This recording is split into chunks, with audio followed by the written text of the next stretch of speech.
Sí, gràcies. Suposo que és la senyora Ballarín que em respondrà. En tot cas, d'entrada agrair-li que avui s'hagi presentat una resposta pública al prec que nosaltres fèiem, dedicat a una roda de premsa, suposo que amb uns molt interessants 30 segons de televisió, i per tant li agraeixo que ens hagin donat tota la informació prèvia que ens permetrà concretar encara més la pregunta. La part substancial del que li voldríem preguntar, de tota manera, no s'ha explicat avui en roda de premsa.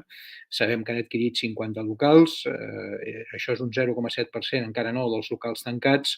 N'hi ha 5.300, hi ha barris, carrers sencers desertitzats des del punt de vista del que ha suposat la pandèmia i algunes coses que ja venien d'enrere i que, per tant, queda molta feina per fer.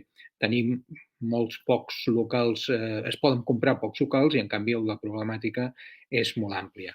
Bé, vist el que aquest matí han explicat, voldríem saber per quina raó és tan desequilibrada, diria que incoherent, almenys difícil de copsar, la distribució territorial, amb quins criteris s'ha fet a l'hora de la compra, amb quins criteris s'ha comprat, que és el que s'ha prioritzat, preus de mercat, han treballat per sota dels preus de mercat, han fet servir criteris d'oportunitat, han prioritzat espais emblemàtics, quin ha estat el criteri.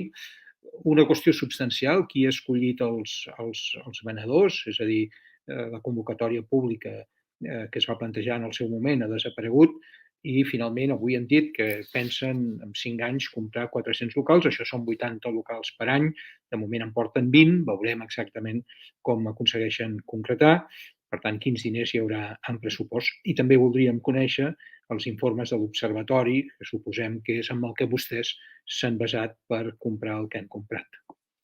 Els hi pregaríem que ens donessin tota aquesta informació i la que s'afegeix en el prec que ja tenen a les mans.